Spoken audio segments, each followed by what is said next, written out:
नमस्कार, बहुत स्वागत है आप सभी का टोटल टीवी में और मैं हूं आपके साथ जया पाल। अपने खास कार्यक्रम की शुरुआत करेंगे और चर्चा करेंगे कार्यक्रम में बीजेपी के नए हाईटेक ऑफिस की, जहां हरियाणा भारतीय जनता पार्टी अब अपना मुख्यालय बदलने की तैयारी कर रही है। इसके लिए केंद्र से मंजूरी भी मिल गई और बता दें कि प्रदेश बीजेपी पार्टी के स्थापना दिवस 6 अप्रैल से अपने नए हाईटेक ऑफिस से काम शुरू करेगी, जो नया प्रदेश बीजेपी कार्यालय पंचकुला में शुरू हो रहा है, जिसे पंच कमल का नाम दिया गया। 30 साल तक पार्टी का रोहतक प्रदेश कार्यालय पार्टी के संघर्ष और उतार चढ़ाव का गवाह रहा। यानी अब चंडीगढ़ से बीजेपी की सरकार चलेगी तो 8 किलोमीटर की दूरी पर पंचकुला से पार्टी का संगठन चलेगा। इसी की तैयारी लगातार की जा रही है।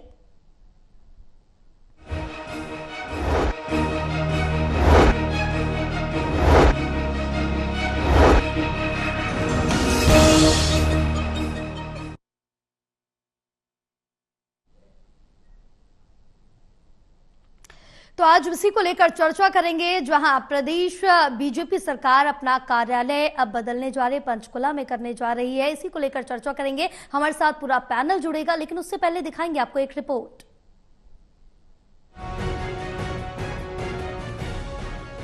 अपने आकर्षक नारों से रिझाने वाली बीजेपी ने कभी अपने बारे में ये नारा भी दिया था, a party with a difference. आज बीजेपी ने पूरी तरह ये कर भी दिखाया है। दरअसल 30 साल से रोहतक में चल रहे बीजेपी के प्रदेश कार्यालय को अब राज्य की राजधानी चंडीगढ़ से सटे प्रदेश के चमकदार शहर पंचकुला में ले जाने की तैयारी है। 6 अप्रैल को पार्टी के स्थापना दिवस पर रोहतक का दफ्तर पंचकुला के हाईटेक दफ्तर पंच कमल में शिफ्ट किया जाएगा। इसकी तैयारियां जोरों पर चल रही हैं। और भारतीय जनता पार्टी का 6 अप्रैल का स्थापना दिवस है, वो भी प्रत्येक बूथ पर मने। और देश के प्रधानमंत्री नरेंद्र मोदी जी ने जो 14 अप्रैल को 2 प्रोग्राम एक ही दिन में हरियाणा को दिए हैं, इसके लिए मैंने मुख्यमंत्री जी का और प्रधानमंत्री जी का आभार प्रकट किया है कि बहुत अच्छा दिन बाबा भीमराव अम्बेडकर जी की जयंती का शुभ अवसर 14 अप्रैल को। गौरतलब है कि बीजेपी के रोहतक में प्रदेश कार्यालय बनाने के पीछे पार्टी के तत्कालीन सबसे प्रभावी नेता स्वर्गीय डॉक्टर मंगल सेन थे, जो रोहतक में रहते थे। 30 साल तक रोहतक में चले प्रदेश बीजेपी कार्यालय ने पार्टी का संघर्ष और कई उतार चढ़ाव देखे हैं। मौजूदा केंद्रीय मंत्री मनोहर लाल और मौजूदा सीएम नायब सिंह सैनी ने रोहतक कार्यालय में बहुत वक्त गुजारा। आज जब बीजेपी चढ़ती कला में है और एक के बाद एक सफलताएं हासिल कर रही है, इसलिए न्यू इंडिया की दौड़ में पार्टी हाईटेक तरीके से अब पंचकुला के पंच कमल दफ्तर से काम करेगी। चंडीगढ़ से बीजेपी की सरकार चलेगी और 8 किलोमीटर की दूरी पर पंचकुला से संगठन के काम और योजनाएं बनेंगी। पंचकुला में आईटी सेल और प्रदेश के पदाधिकारियों के लिए अलग कक्ष बनेंगे, ठीक वैसे जैसे किसी कॉर्पोरेट ऑफिस से कंपनियां काम करती हैं। दूसरी ओर प्रदेश कांग्रेस है, जो 3 बार से विधानसभा चुनाव हार रही है, 11 साल से संगठन नहीं बना सकी, सियासत में लगातार पिछड़ रही है। आज सच यही है, प्रदेश बीजेपी का उत्साह और उमंग आसमान पर है तो कांग्रेस चौराहे पर खड़ी है। Haryana bureau, total news.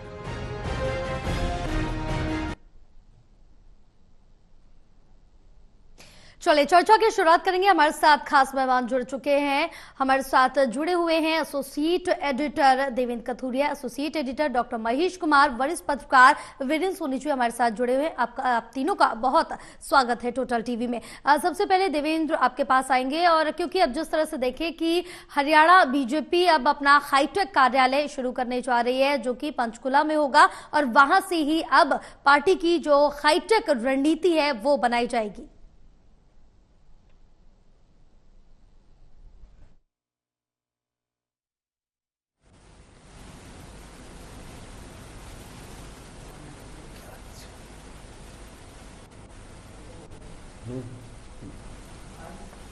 सवाल ही नहीं सुना तो क्या बोलूंगा। बिल्कुल देवेंद्र, जिस तरह से देखिए कि हरियाणा बीजेपी के अब हाईटेक जो कार्यालय है उसका कार्य तेजी से चल रहा है, उसकी तैयारियां की जा रही है। अब यहीं से पार्टी की जो हाईटेक रणनीति है, यहां से इसकी शुरुआत की जाएगी। देखिए जया, तीसरी बार बीजेपी की सरकार जब से बनी है हरियाणा में, लगता है बीजेपी को और बीजेपी के नेताओं को पंख लग गए हैं, उत्साह इतना बड़ा हुआ है। देखिए, ये फैसला मेरे को लगता है जो पंचकुला से दफ्तर को चलाने का फैसला 6 अप्रैल जो स्थापना दिवस है बीजेपी का, ये कोई पहले से मेरे को लगता है ज्यादा पहले तय नहीं हुआ था। ये मतलब एक तरह से सरप्राइज दे पार्टी, भले ही दफ्तर बनना होगा लेकिन घोषणा अब सामने आई है। तो जिस तरीके से तीसरी बार सरकार बनी है, बीजेपी के नेताओं में उमंग है, उत्साह है। और स्थापना दिवस चूंकि आज 1 अप्रैल है, 6 अप्रैल को हर साल स्थापना दिवस मनाया जाता है, और इस बार तो बीजेपी की खुशी ज्यादा है क्योंकि तीसरी बार सरकार बनी है, ताजा ताजा निकाय चुनाव जीते हैं। तो एक स्थापना दिवस है, स्थापना दिवस पर नया हाईटेक दफ्तर। आप देखिए, चंडीगढ़ और पंचकुला की दूरी 7-8 किलोमीटर है, बिल्कुल सटा हुआ है। चंडीगढ़ से नायब सिंह सैनी की सरकार चलेगी और संगठन चलेगा पंचकुला से, दोनों सटे हुए शहर है, 7-8 किलोमीटर का फर्क है। तो इससे मेरे को लगता है दोनों संगठन में भी, सरकार में भी नई ताजगी नजर आएगी। क्योंकि रोहतक हालांकि हरियाणा का बहुत बड़ा और पुराना जिला रहा है, रोहतक बहुत पुराना जिला है। बताते हैं जब हरियाणा का उदय हुआ था, हरियाणा का पंजाब का पुनर्गठन करके हरियाणा अलग स्टेट बनी थी, रोहतक तब से जिला है। रोहतक से काट के जींद बना, सोनीपत है, दूसरे जिले बने, रोहतक बहुत बड़ा है। तो करीब 30 साल तक यहाँ पर बीजेपी का दफ्तर चला है। डॉक्टर मंगल सैन जो एक बहुत बड़े नेता रहे हैं और उन्होंने ही बीजेपी को मजबूत किया। चौधरी देवीलाल के साथ मिलकर उन्होंने सरकार बनाई 1987 में, उप मुख्यमंत्री भी रहे। लेकिन डॉक्टर मंगल सैन के बारे में बीजेपी के नेता कहते हैं कि एक तरह से तपस्वी थे, उनकी जेब में पैसा नहीं होता था कि खर्च कर ले। वो अपने साथियों को कहते थे स्कूटर पे बिठा के इनको लाना, ले जाना, छोड़ना, इस तरह की बातें हमने सुनी है। तो डॉक्टर मंगल सैन एक तरह से पितृ पुरुष हैं बीजेपी के हरियाणा में। तो उन्होंने बीजेपी को मजबूत किया लोकदल के साथ, चौधरी देवीलाल के साथ गठबंधन। उस दौर की बात है जब देवीलाल उप प्रधानमंत्री थे, उससे पहले सरकार बनी थी 1987 में। 90 में से 85 सीटें चौधरी देवीलाल ने जीती थी गठबंधन के साथ, बीजेपी साथ में थी। तो बीजेपी को मजबूत करने में और बीजेपी की फसल पैदा करने में हरियाणा में डॉक्टर मंगल सैन एक बड़ा नाम रहा है। उसके बाद और नेता भी आए, लेकिन एक तरह से फसल उन्होंने, बीज उन्होंने बोए थे कि आज बीजेपी देखो बुलंदी पर है। और अब 6 अप्रैल को स्थापना दिवस है, दफ्तर रोहतक का 30 साल पुराना दफ्तर अब पंचकुला ले जाने की तैयारी है और बहुत बड़े स्तर पर तैयारियां चल रही है। और जो बीजेपी के प्रदेश की कमेटी के जो पदाधिकारी हैं उनको अलग से उनके कमरे, उनको कक्ष दिए जाएंगे, ऑडिटोरियम है, मतलब एक बिल्कुल हाईटेक दफ्तर। हाईटेक मतलब आज की टेक्नोलॉजी का भरपूर इस्तेमाल करते हुए बीजेपी अपनी योजनाओं को आगे बढ़ाएगी। बिल्कुल, और साफ तौर से नजर भी आ रहा है कि बीजेपी जिस तरह से हरियाणा में अपनी पार्टी के लिए, संगठन के लिए जिस तरह से कार्य कर रही है, आम जनता के लिए, वो कहीं ना कहीं आगे भी बीजेपी को प्रॉफिट जरूर देगा। महेश, जिस तरह से देखिए कि अब पार्टी अपना जो नया कार्यालय पंचकमल जिसकी तैयारी में जुटी हुई है, लेकिन इससे पहले की बात करें रोहतक दफ्तर की, मंगल कमल की, तो पार्टी ने लगातार 3 विधानसभा चुनाव वहां से जीते, निकाय चुनाव जीते। तो पार्टी के लिए जो मंगल कमल था काफी ज्यादा शुभ भी कहा जा सकता है और काफी ज्यादा नतीजे भी दिए। क्या इसी तरह से जो पंचकमल अब जिसकी तैयारियां चल रही वो भी ऐसा ही शुभ साबित होगा? देखिए, साफ तौर से मुझे लगता है कि मैनेजमेंट का फंडा यहाँ पर भारतीय जनता पार्टी के लोग बखूबी जानते हैं, उस पर अमल करने का काम करते हैं। देखिए, सरकार कहां से चलती है? हरियाणा की सरकार चलती है चंडीगढ़ से, लेकिन चंडीगढ़ एक व्यावहारिक जगह है जहां पर हरियाणा विधानसभा का सदन है, जहां पर हरियाणा विधानसभा के तमाम जो कामकाज है वो आगे बढ़ाए जाते हैं। लेकिन एक्चुअल में जो हरियाणा चलाया जाता है वो हरियाणा के लोग, राजनीति से जुड़े लोग मानते हैं कि दिल्ली से हरियाणा को चलाया जाता है। और फिलहाल यहाँ एक मैनेजमेंट की कमी देखने को मिलती थी कि क्या या तो दिल्ली से जो है रोहतक तक आना पड़ता था, तमाम किसी भी तरह की बैठक, किसी भी तरह की रणनीति, किसी भी तरह के संगठन से जुड़ा कोई भी बड़ा फैसला, कोई चुनावी तैयारी, कोई रणनीति, कोई समीक्षा अगर करनी होती तो हरियाणा के तमाम जो पदाधिकारी समेत मुख्यमंत्री समेत प्रदेश अध्यक्ष और तमाम अलग अलग जिलों के पदाधिकारी रोहतक पहुंचा करते थे। और यहाँ असुविधा की स्थिति जो है मुख्यमंत्री के लिए हुआ करती कि दिल्ली में अपना कामकाज छोड़कर, चंडीगढ़ में अपना कामकाज छोड़कर सीधे उन्हें रोहतक का रुख करना पड़ता था। अगर संगठन से जुड़ा कोई बड़ा पदाधिकारी अगर आ गया, समीक्षा बैठक अगर ले रहा है तो फिर उन्हें पहुंचना पड़ता था। लेकिन अब जो है सुविधा यहाँ पर हो जाएगी, सरकार के लिए बेहद आसान हो जाएगा। संगठन के साथ मिलकर कामकाज करना, तालमेल करना, रणनीति बनाना, और मुख्यमंत्री खुद ज्यादा वक्त दे पाएंगे संगठन को भी, क्योंकि आने जाने का जो वक्त है वो अब नहीं लगाना पड़ेगा, अलग से टूर प्रोग्राम बनाने की जरूरत नहीं पड़ेगी। मुख्यमंत्री रोजाना जो समीक्षा है वो खुद कर सकते हैं, प्रदेशाध्यक्ष और बेहतर मैनेजमेंट कर सकते हैं, और अपने कामकाज के लिए तमाम जो विधायक हैं वो तो चंडीगढ़ तक आते ही हैं, और माना जाता है कि सोमवार, मंगलवार और बुधवार तमाम जो अधिकारी हैं वो बैठते हैं, अपने अपने सीटों पर बैठते हैं, और तमाम मंत्री भी सोमवार और मंगलवार तो कम से कम अपनी सीटों पर बैठते ही हैं, ताकि किसी भी विधायक को अगर अपना कामकाज करवाना हो तो फिर सीटों पर तमाम जो मंत्री हैं वो उपलब्ध रहें। तो ऐसे में मंत्री वहां तक पहुंचते हैं, तमाम विधायक वहां तक पहुंचते हैं, तो ऐसे में यहां अगर पंचकुला में मुख्यालय बना दिया जाता है तो बेहद आसान ये मैनेजमेंट के लिहाज से भारतीय जनता पार्टी के लिए हो जाता है। अब आप जिक्र कर रहे थे शुभ या अशुभ का।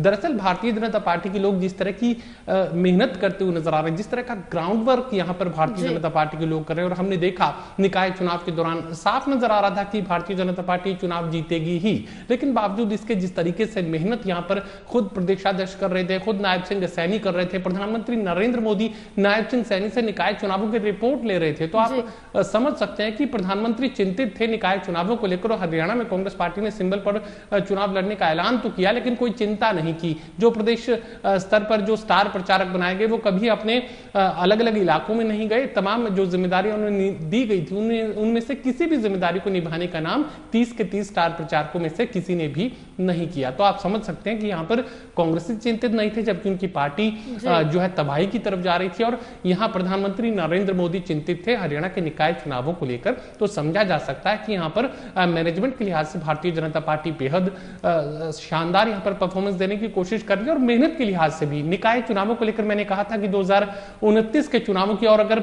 वन नेशन वन इलेक्शन की अगर बात चली तो उससे पहले ये जो हरियाणा का चुनाव है वन नेशन के साथ ही करवा लिया जाएगा। तो ये मानकर चलिए कि आज की तारीख में भी नायब सिंह सैनी और भारतीय जनता पार्टी ने चुनाव के लिए, लोकसभा या विधानसभा चुनाव के लिए पार्टी को तैयार कर लिया है। जिस तरह का ग्राउंड वर्क तैयार किया गया, जिस तरीके से अलग अलग शहरी क्षेत्रों में पार्षद भारतीय जनता पार्टी ने बनाए हैं, मेयर जिस तरीके से बनाए हैं, तो मानकर चलिए कि ग्राउंड वर्क जबरदस्त हुआ है, और उस ग्राउंड वर्क का फायदा भी आने वाले किसी भी चुनाव में, चाहे वो लोकसभा का चुनाव हो, चाहे वो विधानसभा का चुनाव हो, भारतीय जनता पार्टी अपनी जड़ों को मजबूत कर चुकी है। तो ऐसे में यहाँ शुभ अशुभ बहुत ज्यादा मायने इसलिए नहीं रखता है क्योंकि मेहनत बहुत ज्यादा भारतीय जनता पार्टी के लोग कर रहे हैं। तो यकीनन ये मानकर चलिए ये मेहनत, ये पसीना अपना रंग दिखाएगा ही, मुख्यालय चाहे रोहतक में हो और चाहे पंचकुला में। इससे शुभ और अशुभ में कोई खास फर्क यहाँ भारतीय जनता पार्टी के लिए नहीं पड़ने वाला। बिल्कुल, क्योंकि साफ तौर से निकाय चुनाव में भी देखा गया था इतने क्लैशेस होने के बाद भी एक दूसरे में, लेकिन पार्टी के लिए जिस तरह से संगठन के तौर पर काम किया गया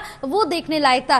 बहरहाल विनीत जी, अब जिस तरह से देखें कि रोहतक का जो पार्टी दफ्तर है वो कहा जा रहा है कि उसको ट्रेनिंग स्कूल बनाया जाएगा और तमाम तरह के जो कार्य है उनमें इस्तेमाल किया जाएगा, यानी कि बीजेपी किसी भी तरह से अपने कोई भी पार्टी दफ्तर या किसी भी चीज के लिए कोई चीज इस्तेमाल की जा रही तो उसे बेकार नहीं होने देती, उसको अमल में लाया जाता है, यहाँ पर इस्तेमाल में लाया जाता है।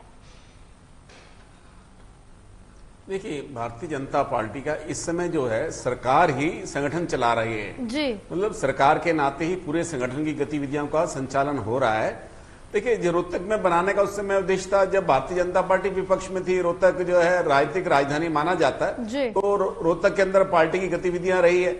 अब देखिए, भारतीय जनता पार्टी के पास एक समालखा का जो साधना केंद्र है, जो राष्ट्रीय स्वयंसेवक संघ का उत्तर भारत का सबसे बड़ा केंद्र है, वहां पर भी प्रशिक्षण शिविर लगाती है, क्योंकि वहां काफी व्यवस्था है इस ढंग की, तो भारतीय जनता पार्टी उसका भी उपयोग करती रहती है। और रोहतक के अंदर जो है राजनीतिक गतिविधियों का केंद्र रहा है, डॉक्टर मंगल सैन जी के साथ जुड़ाव भी रहा है, तो इस कारण से रोहतक के केंद्र में भी पड़ता है, रोहतक पूरे हरियाणा के केंद्र में पड़ता है। तो ये उद्देश्य था। अब जो है सरकारी संगठन चला रही है, तो इसके लिए पंचकुला के अंदर जो है प्रदेश कार्यालय वहां स्थानांतरित किया जा रहा है। लेकिन इसका उद्देश्य क्या है? देखिए, जो प्रदेश संगठन मंत्री हैं वो तो प्रवास करते रहते हैं जी, उनका कोई वहां कार्यालय में स्थायी रूप से रहने की व्यवस्था होती नहीं, वो तो पूरे प्रदेश का प्रवास करते हैं। और जो भी देखिए प्रदेश महामंत्री होते हैं, ये अब जो संगठन की दृष्टि से 27 जिले हो गए, पहले 22 जिले थे, तो अब जो है संगठन की दृष्टि जो नए महामंत्री 3 बनेंगे तो उनको 9 जिले बांटे जाएंगे, तो 9 जिलों का दायित्व आएगा। तो इसलिए हालांकि देखिए जीटी रोड बेल्ट के अंदर, पंचकुला के अंदर अगर प्रदेश कार्यालय बनता है तो उसका कारण सरकार का है, क्योंकि चंडीगढ़ के कारण है। तो ताकि बिल्कुल ये ठीक बात है कि वैसे तो व्यवस्था की थी कि जो मंत्री होंगे किसी ना एक दिन पार्टी कार्यालय में बैठकर कार्यकर्ताओं की समस्याएं शिकायतें सुनेंगे, लेकिन वो व्यवस्था बनती है और बिगड़ जाती है। वो स्थायी रूप से व्यवस्था आज तक लागू नहीं हो पाई। वो मनोहर लाल जी के समय में भी ऐसी व्यवस्था बनी थी, रैल सिंह सैनी के समय में भी बनी थी, लेकिन वो व्यवस्था लागू नहीं हो पाई। 2-4 दिन के बाद ही दम तोड़ जाती है, क्योंकि मंत्रियों के पास काम की अधिकता इतनी होती है कि वो उनके जो कार्य दिवस बैठने के होते हैं वहां उस दिन प्रदेश कार्यालय में उपलब्ध नहीं हो पाते। तो अब इससे ये सुविधा हो गई कि जो मंत्री हैं वो कोई एक दिन सभी मंत्रियों की ड्यूटी लगाए कि अमुक दिन वो मंत्री बैठेगा, तो इसलिए जो कार्यकर्ता जो अपनी शिकायतें और समस्याएं लेकर आएंगे तो उनको समाधान हो पाएगा। तो भारतीय जनता पार्टी की दूर की रणनीति है, तो उसी लिए पार्टी जो है अपनी योजना को अंतिम रूप दे रही है। बिल्कुल, और कहीं ना कहीं जिस तरह से कार्य इस समय हरियाणा में देखने को मिल रहे हैं, यहाँ पर लोग सराहना भी करते हुए नजर आ रहे हैं। बहरहाल देवेंद्र जी, जिस तरह से बीजेपी की हाईटेक रणनीति से लगातार हम देख रहे हैं कि बीजेपी अपनी अलग अलग तरह से अपना संगठन मजबूत करती है, पार्टी को मजबूत करती है, आम जनता तक पहुंचने की कोशिश करती है, और बीजेपी की जो ये हाईटेक रणनीति है, कांग्रेस कहीं ना कहीं इस पर दिन पिछड़ती जा रही है। और सत्ता में होने के बावजूद भी बीजेपी के जो प्रयास रहते हैं लगातार दिन पर दिन जो बढ़ते जा रहे हैं, वो भी देखने लायक है। देखिए जय, बिल्कुल समय के हिसाब से जो चलता है, ऐसा जमाना आ गया है जो समय है उसके हिसाब से खुद को ढालना होता है जी। कांग्रेस इस मामले में पीछे रह गई, ना तो संगठन है और ना ही आपस में एकता है और ना लीडरशिप है और ना ही अपने आप को तैयारी कर पाते हैं। अगर बड़ी लड़ाई लड़नी है तो आपको होमवर्क करना पड़ता है, मीटिंग्स करनी पड़ती है, रणनीति बनानी पड़ती है। हर जगह फिसड्डी साबित हो रही है कांग्रेस। लोकसभा चुनाव आते आते 2024 में जो लोकसभा चुनाव हुए थे, कांग्रेस में थोड़ा सा उम्मीद जगी थी, जान आई थी, क्योंकि बीजेपी में भी घबराहट थी कि 9 में से 10 सीटें थी, उसमें 5 सीटें कांग्रेस ले गई, तो एक अलर्ट हो गया था। बीजेपी को लगा खतरा, चूंकि एंटी इनकम्बेंसी थी और पूरे बीजेपी को, नेताओं को लगा कि कहीं हाथ से सरकार निकल ना जाए। हालात इस तरह के बने हुए थे। आप देखिए, अक्टूबर में चुनाव हुए, अभी मार्च चल रहा है, 5-6 महीने हुए अभी। तीसरी बार सरकार बनने का यह है कि आप बीजेपी का हौसला, उनकी उड़ान, उनकी उत्साह, उनकी उमंग देखिए कहां से कहां पहुंची है। और कांग्रेस विधानसभा चुनाव के बाद तो एक तरह से जैसे निराशा की स्थिति से अब तक उबर नहीं पाई। गलतियों से ठोकर खा के आदमी सबक सीखता है, लेकिन कांग्रेस ने नहीं सीखा। और मेरे को लगता है राष्ट्रीय स्तर पे जो नेतृत्व का अभाव है, विश्वास नहीं है लोगों में। कांग्रेस के नेता कहते हैं कि लीडरशिप दिक्कत है ऊपरी लेवल पे, और अगर ऊपर का दबाव और ऊपर का कंट्रोल सही हो तो नीचे ठीक रहता है। अब यहाँ पे नेता गुटबाजी है, संगठन नहीं बनने देते। नेताओं को यह कि हमारे अपने समर्थक मेरी चौधर अपनी ताकत को बढ़ाना चाहते हैं, पार्टी की लड़ाई नहीं लड़ना चाहते। हमने देखा लोकसभा विधानसभा चुनाव में कांग्रेस के नेता टिकट की लड़ाई लड़ते, उनको ये चिंता नहीं थी कि पार्टी की जरूरतें क्या है, पार्टी को कैसे मजबूत किया जाए, तालमेल कैसे हो, किसका कितना प्रतिशत कंट्रीब्यूशन चाहिए किस लेवल पे, वो कोई नहीं, सब टिकट की दौड़ में थे। तो विधानसभा के बाद कांग्रेस बिल्कुल हतोत्साहित वाली स्थिति में थी। और निकाय चुनाव में हालांकि कांग्रेस ने कई जगह मजबूती से लड़ा, लेकिन हाथ कुछ नहीं लगा। बीजेपी की शानदार जीत ने कांग्रेस के हौसले पस्त कर दिए हैं। जैसा हमने अपने दर्शकों को बताया कि बीजेपी नेताओं का उत्साह, उमंग आसमान पर है और कांग्रेस चौराहे पर खड़ी है। इस दिशा में जाएं या इस दिशा में, कांग्रेस की ये स्थिति है। अभी भी छोटे स्तर के नेता, मैं उनके मुंह से सुनता हूं कि एक बार पार्टी संगठन बन जाए, पदाधिकारी सामने आ जाए, कांग्रेस में जोश आ जाएगा, ये खाली बातें हैं। बिल्कुल, क्योंकि देवेंद्र जिस तरह से देखिए 11 साल से तो पार्टी संगठन बन नहीं पाया, अब आगे किस दिशा में कांग्रेस जाएगी ये भी देखना दिलचस्प होगा। और जिस तरह से देखिए महेश, यहाँ पर बीजेपी अपनी नई कार्य संस्कृति और नीतियों से लोगों तक पहुंच बना रही है। 11 साल से हरियाणा में संगठन तक कांग्रेस का नहीं बना, और लगातार हार के बावजूद अब तक कांग्रेस क्यों सबक नहीं ले पा रही? आपको याद होगा कि कोरोना काल में भी भारतीय जनता पार्टी के लोग संगठन की बैठक किया करते हैं, और उस वक्त से ही वीडियो कॉन्फ्रेंसिंग का जो सबसे ज्यादा इस्तेमाल अगर किसी ने किया तो भारतीय जनता पार्टी ने किया। प्रधानमंत्री नरेंद्र मोदी से लेकर मंडल अध्यक्ष तक और यहां तक कि पन्ना प्रमुख भी यहाँ वीडियो कॉन्फ्रेंसिंग के जरिए भारतीय जनता पार्टी के तमाम रणनीतियों में शामिल नजर आए। तमाम जो एजेंडे भारतीय जनता पार्टी चुनाव के लिए तैयार कर रही थी, उन तमाम एजेंडों को आगे बढ़ाने का काम वीडियो कॉन्फ्रेंसिंग के जरिए ही कर दिया गया। यानी कहीं जाने की जरूरत नहीं थी, कहीं रैली करने की जरूरत नहीं थी, और जो बात करनी थी वो बात कर ली गई। तो आप बात समझिए कि भारतीय जनता पार्टी जहां वीडियो कॉन्फ्रेंसिंग कोरोना काल से वीडियो कॉन्फ्रेंसिंग की ज्यादातर जो शुरुआत है वो देखने को मिली थी, और उसके बाद से आज भी आए दिन वीडियो कॉन्फ्रेंसिंग के जरिए भारतीय जनता पार्टी के जो नेता हैं, चाहे वो प्रदेश स्तर के हों चाहे वो राष्ट्रीय स्तर के नेता हों, वो वीडियो कॉन्फ्रेंसिंग के जरिए अपनी बात को समझाने की कोशिश करते हैं और फीडबैक लगातार हासिल करते हैं। लेकिन कांग्रेस पार्टी में ऐसी कोई व्यवस्था नहीं है, ना तो प्रदेश स्तर पर किसी भी तरह का संवाद यहाँ पर नेताओं में कार्यकर्ताओं में देखने को मिलता है। और संवाद तो क्या कहिए,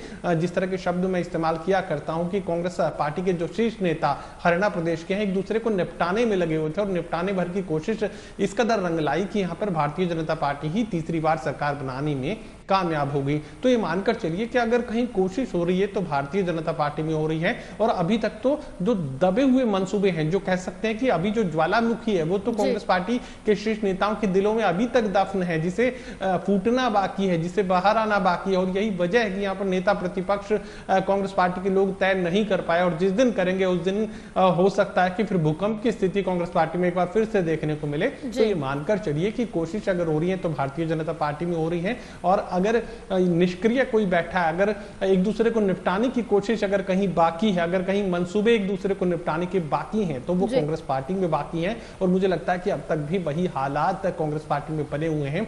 सुधरने की तो बात, बेहतरी की बात तो बाद में करेंगे, अभी तो एक दूसरे को निपटाने की जो कोशिश है वो लगातार कांग्रेस पार्टी में देखने को मिल रही है। हालांकि खामोशी छा गई है, अभी बयानबाजी एक दूसरे के खिलाफ रुक गई है, लेकिन जो दबे मंसूबे हैं वो अभी बाहर आने बाकी है। बिल्कुल, क्योंकि पार्टी एक ही पार्टी में रहकर एक दूसरे की जड़ें काटने की जो कोशिशें वो कई बार सामने आ चुकी है, देखने को भी मिल चुकी है। वीरेंद्र जी, अगर इस बीच अगर हम बात करें कि कांग्रेस अगर पारंपरिक तौर तरीके से बीजेपी को मात देना चाहे तो क्या वो दे पाएगी और कैसे दे पाएगी, ये मुमकिन होगा या फिर नहीं?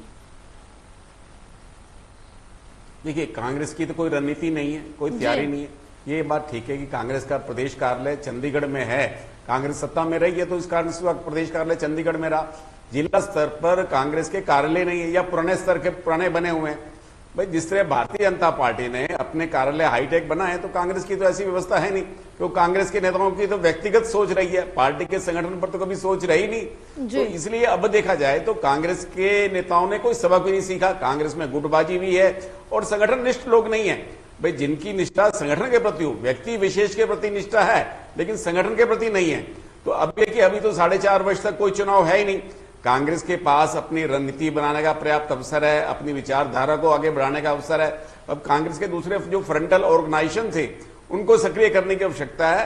तो ऐसे में कांग्रेस के पास समय है, लेकिन कांग्रेस के नेताओं ने कोई सबक सीखा नहीं और लगता भी नहीं। कांग्रेस तो जनता के भरोसे है। कांग्रेस को ऐसा लगेगा जैसे पहले लग रहा था कि सरकार के खिलाफ वातावरण बनेगा, सरकार विरोधी भावना उग्र होगी और उसके बदले में लोग जो है कांग्रेस की ओर देखेंगे, कांग्रेस को अपनाएंगे। लेकिन कांग्रेस के अपने आप में कभी मजबूत है ही नहीं और आगे कांग्रेस मजबूत होगी ऐसा लगता भी नहीं है।